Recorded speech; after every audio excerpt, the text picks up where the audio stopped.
Me pareció propio hablar de los principios generales de esta teoría del proceso composicional, sobre el cual nos ilustra Alberto Binder en el tomo 4 de su Derecho Procesal Penal, que es una obra verdaderamente monumental. Vamos a ver algunas de esas ideas que nos propone Binder, junto a las de otros autores. Desde esta perspectiva, Binder nos marca que en esta nueva lógica del proceso de reforma en Latinoamérica, junto al proceso de conocimiento tradicional, coexiste otro tipo de proceso que es el proceso composicional. Proceso composicional que, a diferencia del proceso de conocimiento, va a tener sus propias reglas. Mientras que el proceso composicional gira como una novedad para nosotros alrededor de la idea de equidad, de acuerdo y de reparación, el proceso de conocimiento, con su lógica tradicional, gira alrededor de la idea de la verdad, la sentencia y la pena.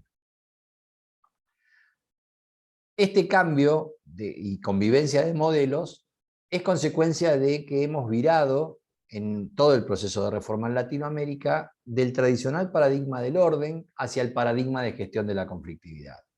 Mientras que en el paradigma del orden, bajo el cual funciona la lógica tradicional de la acción penal pública, el Estado reacciona frente al delito por la desobediencia a su ley, lo cual supone en la teoría del conflicto atender al conflicto secundario, hemos pasado a este nuevo paradigma de gestión de la conflictividad, que lo que atiende es al conflicto primario, el conflicto que se da entre víctima e imputado.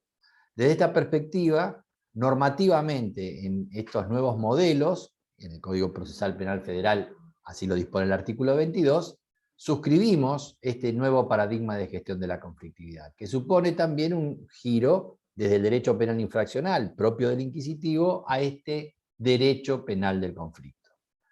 Este tema ya lo desarrollamos en el curso 2, ejes, en el primero de los videos. Y bajo esta lógica, bueno, Alberto Binder nos va a decir que el tema es que a cada conflicto se le dé una respuesta, pero que no necesariamente va a tener que ser la pena de prisión, como esa respuesta tradicional de aquel paradigma del orden. Binder nos dice es muy distinto sostener el principio de que todo caso debe tener alguna respuesta, que es la regla básica de la eficacia, por cierto, a sostener que todo caso debe tener pena de prisión. Y ve que en esa pena de prisión siempre hay el ejercicio de una violencia y que como tal eso supone una respuesta de baja calidad. Así concluye que la imposición de una pena, aún en el mejor de los juicios, es siempre una decisión de menor calidad, por más que sea necesaria en muchos casos. Ciertamente, en algunos casos vamos a tener que, por su gravedad o porque no se logran acuerdos, llegar a ese proceso de conocimiento donde se termine imponiendo una pena. Pero por supuesto que desde la perspectiva de Binder, eso controvierte la idea de última ratio del derecho penal y que es mejor este tipo de salidas alternativas. Aquí entonces aparece una manifestación del principio de oportunidad que es la de mejor prensa. Aquí es donde encuadran estos institutos de conciliación, de suspensión del proceso a prueba y de reparación integral.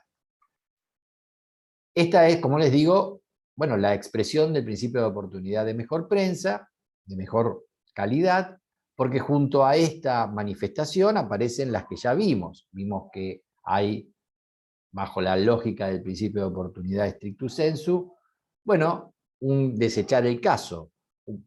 Su virtud es que descomprime carga de trabajo y tradicionalmente, a través de estos institutos como la bagatela, la pena natural o la pena suficiente, bueno, en definitiva, no se le terminaba dando respuesta al conflicto. La víctima se quedaba sin respuesta. Y eso se corrige en estos códigos con el instituto de la conversión de la acción penal de pública en privada, que vimos en el video anterior y donde vimos que tiene algunos puntos controversiales. La tercera manifestación del principio de oportunidad también la vimos en uno de los videos anteriores, que tiene por objetivo buscar eficiencia en la represión del delito, fundamentalmente del delito complejo, del crimen organizado. Esto se logra a través de institutos como el arrepentido, el agente encubierto y el agente revelador, en los cuales los delitos que cometan o no se penan con menos, de manera atenuada. Estas técnicas especiales de investigación efectivamente lo que buscan es eficacia, por cuanto lo que hacen es penetrar las organizaciones y lograr descubrir la participación y establecer la responsabilidad de, bueno, eslabones altos de esa organización.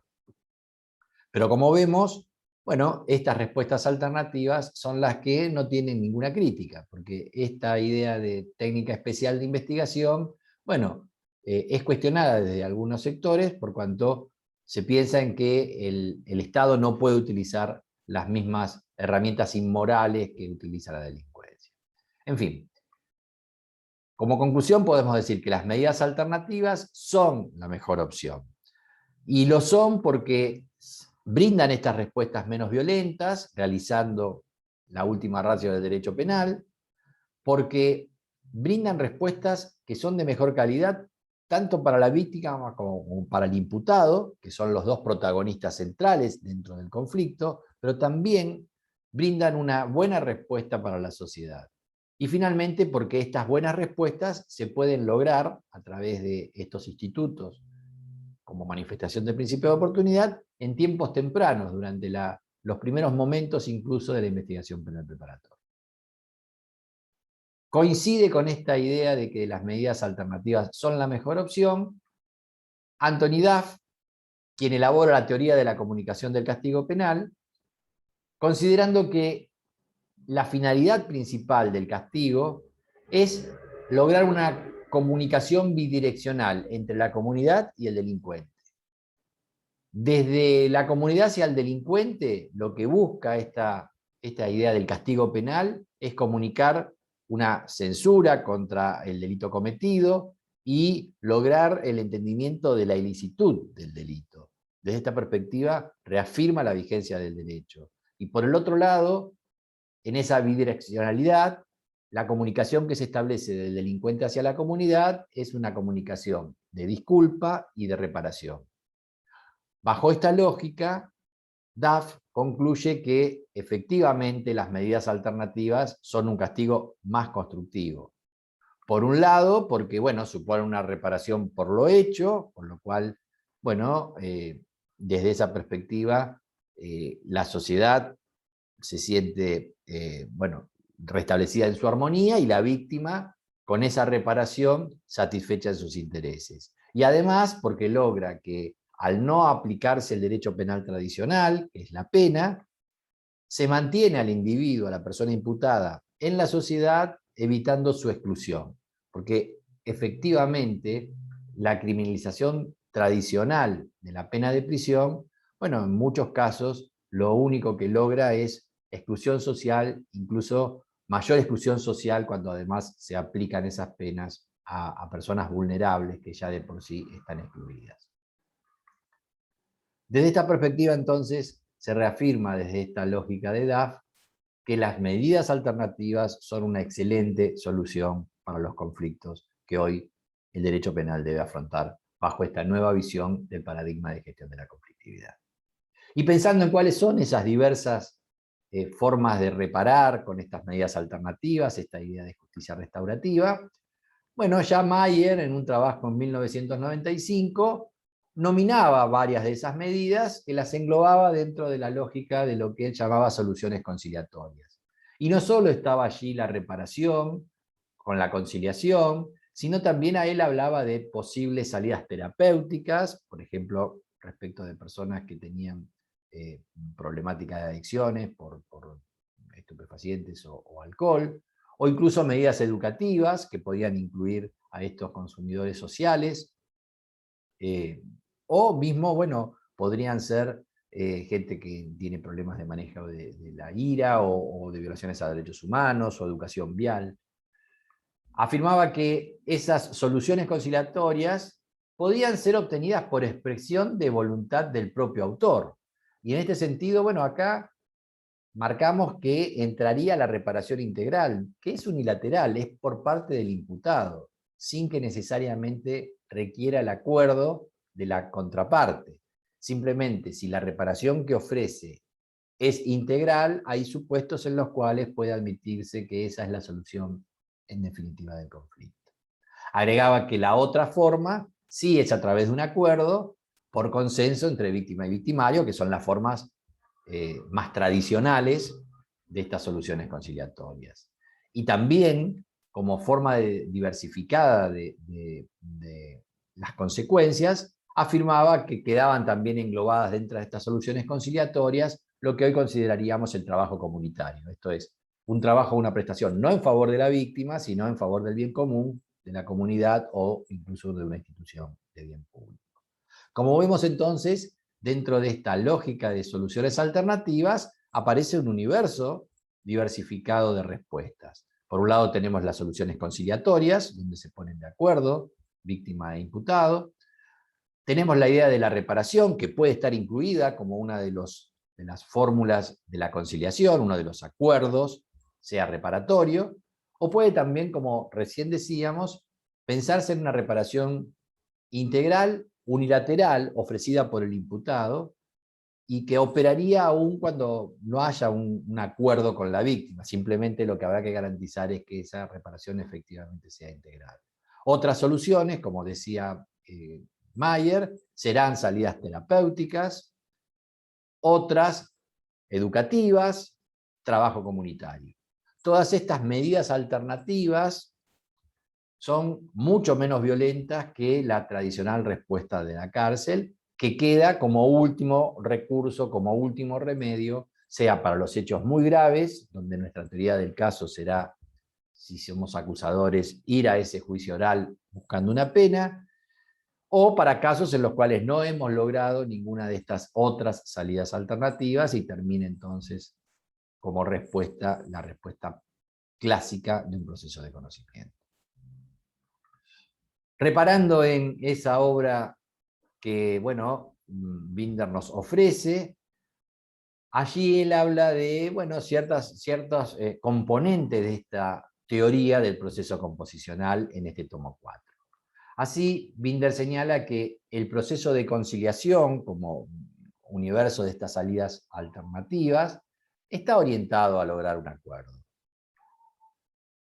Explica que la única cuestión sobre la cual se debe poner de acuerdo en su dimensión indispensable es el acuerdo sobre las medidas de reparación, que no es necesario lograr un acuerdo pleno sobre todos los puntos. Claro que si existiese ese acuerdo que abarque esas otras aristas, como por ejemplo un acuerdo sobre los hechos y sobre la extensión del daño, bueno, va a ser preferible porque la solución que se logre es una solución que pacifica en mayor medida, porque deja de haber puntos de conflicto y se logró una armonía entre las partes. El tema es aquí ver bajo qué tipo de relaciones se puede obtener el consentimiento para el acuerdo. Y sobre esta cuestión, Binder explica que las relaciones que se pueden dar son de tres tipos. Por un lado, una relación de armonía, sobre la cual aclara que, bueno, en principio no se inicia desde esa perspectiva, porque justamente hay, bueno, un imputado y una víctima que están en posiciones contrarias. Con lo cual afirma que no se ingresa desde la armonía, pero que finalmente en todo este proceso puede llegarse, si hay un acuerdo pleno en definitiva, como recién mencionaba, a una salida en armonía. Lo que él señala que esta lógica lo que requiere como relación paradigmática es la idea de la tolerancia. Porque de alguna manera en este acuerdo ambas partes de alguna manera toleran y ceden en algún aspecto. Marca Binder que nadie llega a un acuerdo desde el capricho o desde la intolerancia. Y que en definitiva todas estas formas consensuales lo que necesitan es establecer una suerte de escuela de la tolerancia. Muestra que solo puede tolerar quien tiene la posibilidad de no ser tolerante, porque si no es una imposición. Y agrega que aparece un problema, que es establecer cuál es el umbral de la tolerancia. Porque en ciertos casos exigirle mayor nivel de tolerancia a una de las partes, sea el imputado, sea la víctima, va a pasar a ser un sometimiento. Y ese sometimiento implica que no hay consentimiento. Finalmente, habla de que existe la posibilidad como una relación, la del cuasi sometimiento, no la del sometimiento que sería directamente que no haya consentimiento para el acuerdo, que sea un consentimiento viciado y como tal inexistente. Él habla sí de la posibilidad de que en la relación exista un cuasi sometimiento y que además marca que, bueno, más allá de que es muy problemático, bueno, termina siendo muy frecuente en nuestro sistema de administración de justicia. Aclara que la única forma de admitir esta idea de cuasi sometimiento es cuando quien está claro que el que decide es el que va a sufrir las consecuencias, el que va a tolerar. Y considera que es inadmisible, porque pasa a ser un sometimiento, cuando se logró ese consentimiento viciado, sea por miedo, sea por extorsión o por imposición de un tercero. Vimos recién que Binder afirma que este proceso de conciliación está orientado a lograr un acuerdo y que lo único que es indispensable es que el acuerdo rija sobre las medidas de reparación. Continuando con esta caracterización, Binder lo que señala es que por lo general estos procesos conciliatorios se concretan en ámbitos institucionalizados con cierta capacidad de mediación y que ese ámbito institucionalizado en general es operado por funcionarios que se mueven informalmente, ya sea en posición de mediadores o en posiciones de árbitros.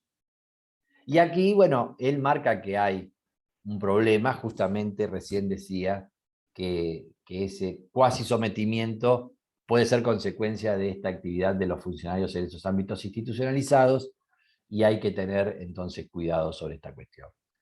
Vamos a mirar un poco esto de las formas del consentimiento, que se puede lograr de tres maneras, según nos indica Binder.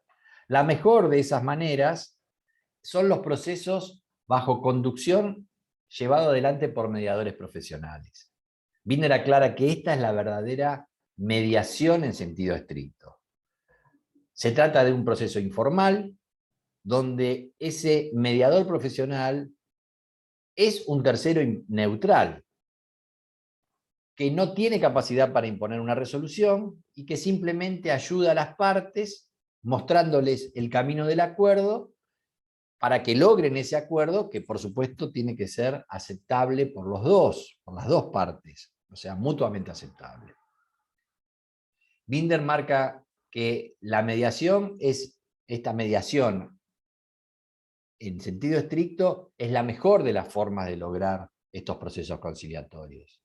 Y advierte que la idea de mediación constituye un método de gestión de conflictos. Cita esta definición de Caivano, Gobi y Padilla, quienes consideran que justamente la mediación es un método de gestión de conflictos que tiene por objeto cooperar con las partes en la negociación, o sea, es una negociación asistida, a través de las cuales las mismas partes aspiran a solucionar el conflicto. El mediador les marca un camino, pero es un tercero neutral. Esta, insisto, para Binder es la mejor forma de lograr consensos. Pero lo cierto es que en el nuevo Código Procesal Penal Federal no está prevista la mediación en sentido estricto como un mecanismo. Y bueno, la red de ONGs que apoyó el proceso de reforma, tras la sanción del código lo reclamó, pero no se lo introdujo masivamente en la reforma del 2018. Ahora lo cierto es que desde origen, en el código del 2014, esta idea de mediación en sentido estricto sí está prevista para los delitos de acción privada. Como vimos en el video anterior, en los supuestos de conversión de la acción o directamente en los procesos de acción privada, opera la convocatoria a una audiencia de conciliación, y esa audiencia de conciliación, conforme al artículo 317, debe ser llevada adelante por un mediador que va a ser designado por la oficina judicial a pedido del juez.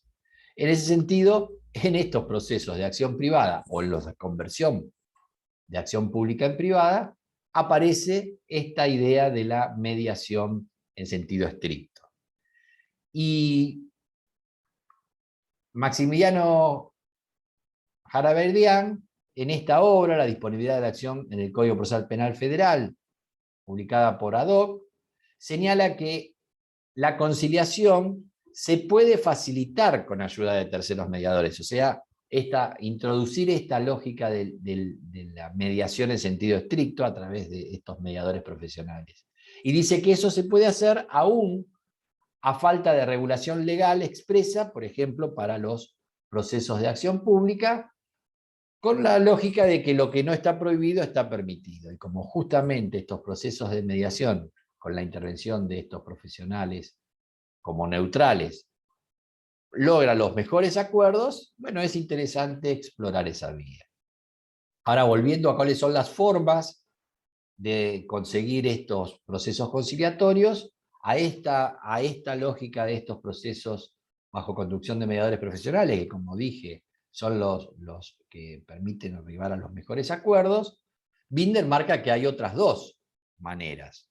Una a través de la propia actividad de las partes, de manera extraprocesal, por fuera del proceso, que en general están orientadas por sus abogados, por sus representantes, tanto el del defensor del imputado como el patrocinante de la víctima, y que una vez celebrado ese acuerdo se lo presenta al fiscal o se lo presenta directo al juez de acuerdo a los distintos procedimientos que la ley establece.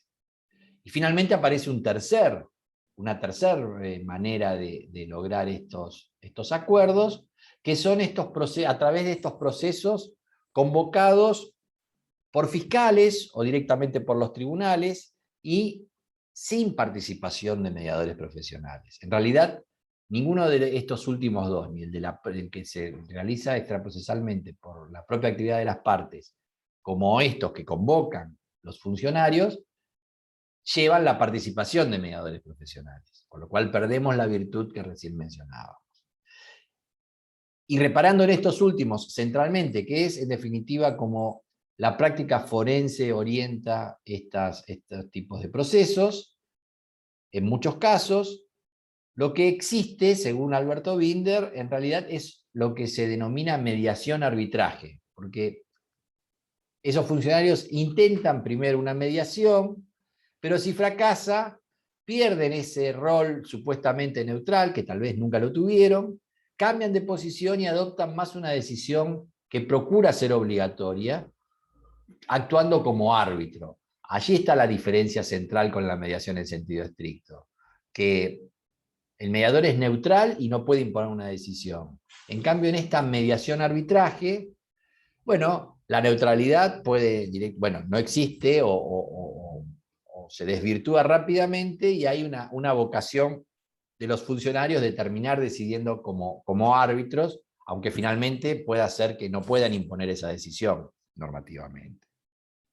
Y obviamente esta tercera forma es problemática porque, bueno, puede terminar generando sometimiento y no ser cuasi sometimiento, que es bajo la lógica que Alberto Binder terminaría admitiendo esta última forma para que, bueno, masificar este tipo de soluciones.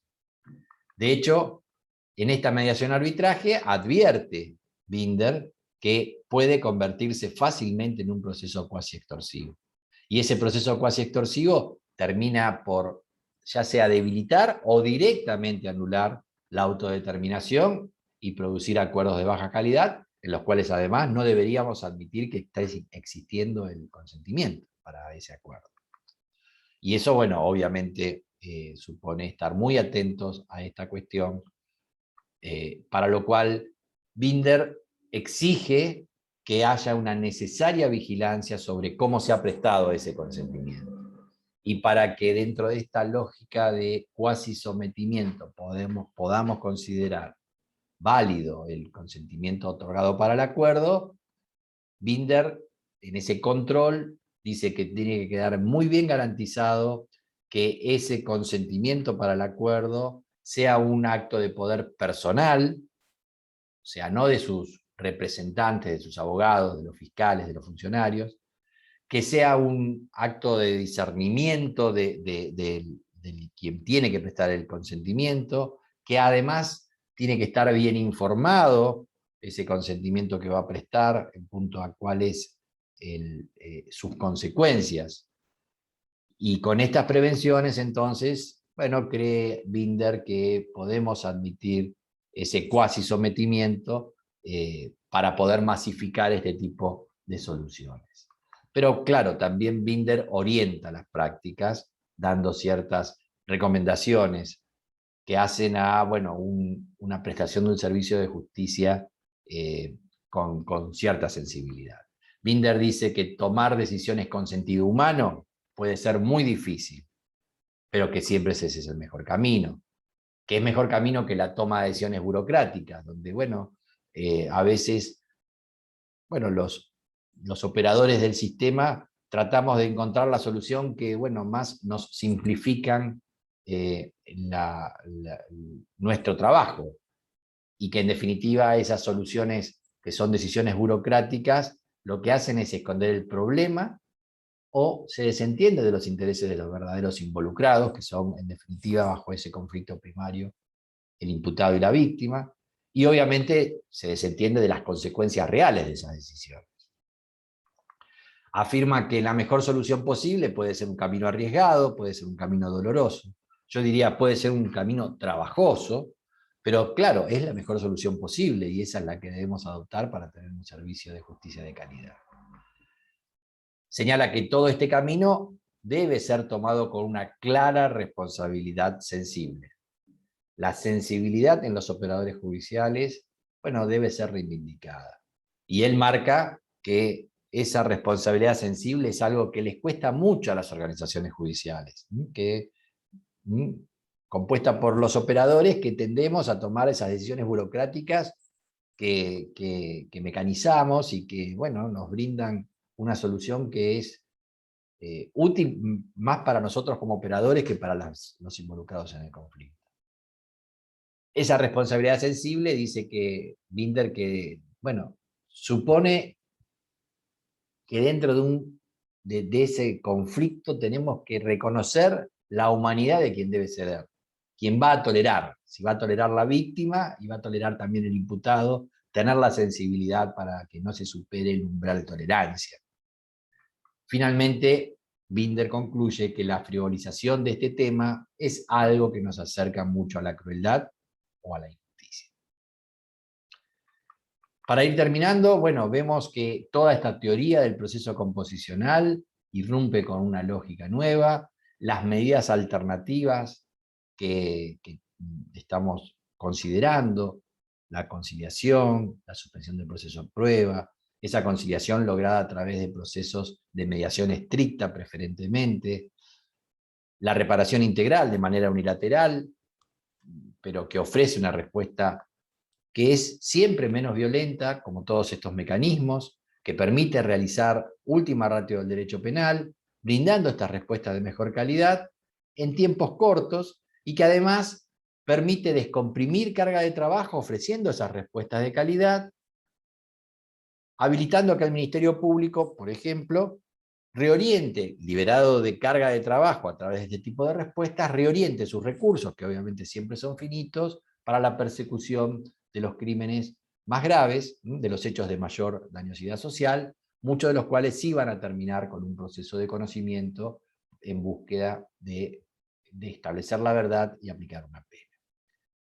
Binder lo que nos señala es que no hay nada en la esencia del proceso composicional que imponga límites a la solución de casos a través de estos mecanismos, a través de la conciliación. Simplemente señala que el límite lo impone, bueno, coyunturalmente razones de política criminal, y que además esos límites tienen que ser temporales. Aquello que hoy no admite este tipo de solución, progresivamente debería admitirlo para ir progresando y concretando última ratio de derecho penal de manera cada vez más amplia. Claro que como nuestro sistema adopta en Latinoamérica esta modalidad de legal oportunidad, o sea que no hay discrecionalidad de los ministerios públicos para disponer libremente de la acción penal, como por ejemplo en el sistema anglosajón, sino que es el legislador quien brinda las pautas para determinar en qué casos se puede prescindir de la persecución aplicando criterio de oportunidad. Bueno, nos topamos que esta apreciación de Binder de que en principio no hay límites que son impuestos por la política criminal, bueno, terminan en nuestro sistema a través de esta lógica de legal oportunidad, tema que vimos en el video 2 del curso Ejes, que bueno, haya por ahora pocos casos que son admitidos estas salidas alternativas. No son salidas que están masificadas para cualquier categoría de casos. Y como esto es así, se ingresa básicamente por delitos culposos, por delitos poco violentos, en general delitos patrimoniales. Así, por ejemplo, está prevista la conciliación, que es el tema que vamos a ver en el próximo video. Por eso Binder nos habla de esta lógica de que hay mínimos posibles en base a esas razones de política criminal coyunturales, pero que como hay que ir ampliando esto, hay que tratar de tender a esos máximos que serían los deseables.